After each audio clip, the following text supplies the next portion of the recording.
Hey guys, so today I want to do a quick book review video. I didn't really create any notes or make an outline about what I wanted to say, but I just want to really quickly do a review because I don't know when I'm going to have time to do it again because it's Halloween tomorrow and then I have parent conference week coming up with my class, so it's going to be hectic, but I don't want to skip out on doing this video because I love this book so much. I want to do a quick review and recommend it to as many people as possible because it's great. This is the first book of The Infernal Devices, which is the prequel series to Cassandra Clare's Mortal Instruments series.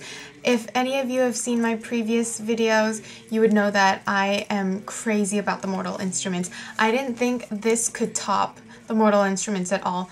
I'm still having a rough time deciding whether I like this series more or the Mortal Instruments. I have both books right now, but I'm only going to review the first one. I'll do a separate video for the second one.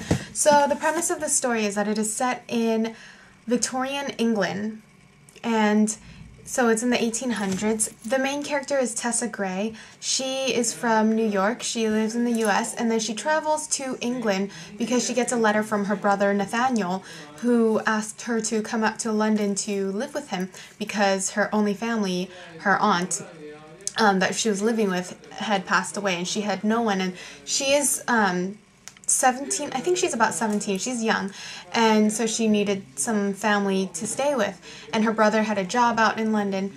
Anyway, he writes her a letter, she gets the tickets and she travels out there, and then she's greeted by these two women who are known as the Dark Sisters. She was just following along. She didn't realize that they were dangerous, and she trusted them because she trusted her brother.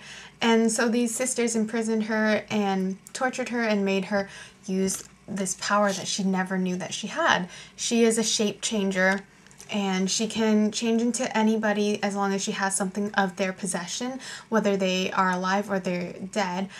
And what makes her so unique is that not only can she change into their body, she can reach into their minds as well. She basically kind of embodies the person that she's become. She knows their thoughts and their memories, and that's why Evil, the Magister, wants her so badly, because her power is very unique and no other being has this power. What we know about her is that she's a warlock, so that makes her a downworlder, but she has no warlock mark. So if you look at her, she looks like a normal person. Warlocks usually have like yellow eyes or blue skin or claws, something that they can't hide. Usually they have some sort of physical attribute that will tell you right away that they are warlocks. She doesn't have that. But she's not a shadow hunter either. So while she's imprisoned in this house, one night she is rescued by Will and Jem. William and James, but they go by Will and Jem. Only when they're mad at each other or they're really serious do they address each other by their full names. So her name is Teresa Gray, but they call her Tessa, and she's rescued by them. They take her back to the Institute in London. Tessa's mission is to find her brother and rescue him because the Dark Sisters told her that he is imprisoned, and if she doesn't do what they say, they're going to kill him. And then after a lot of searching, they actually find Nathaniel, and he is beaten to a bloody pulp, and they rescue him and take him back to the Institute. I'm not going to say what happens after they get to the Institute with Nate because I don't want to give a lot of spoilers away, but let's just say everyone is in for a surprise.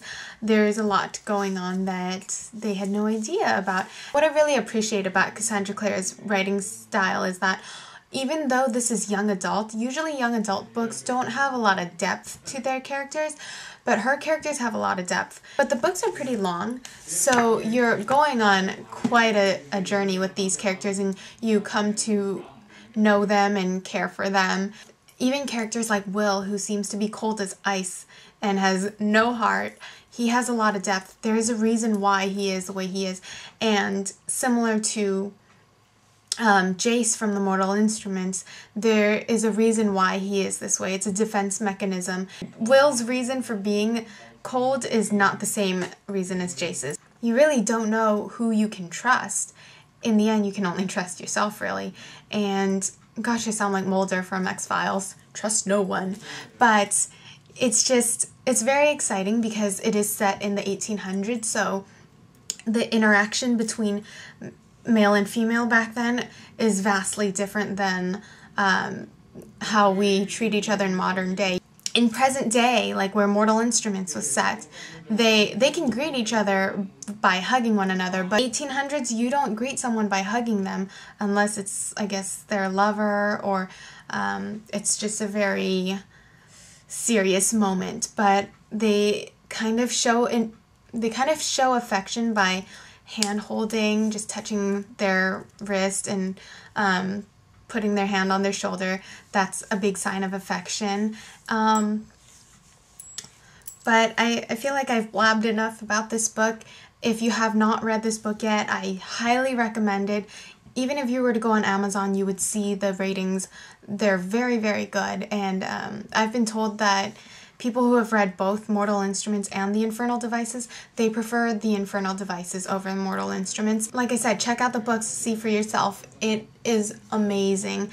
There's so much depth, so much excitement, and I read this in 2 days, which is crazy for me because I do work a lot, but I find myself, especially on weekends, just glued to these books, and my heart is just racing, and I can't get enough of it. I'm really sad that the next book, Clockwork Princess, doesn't come out until March 2013, so quite some time away. But until then, I have something else to hold me over. I have my Amazon order that just came in, and I will do a book haul video soon. Thanks for watching. I hope you enjoyed. Bye!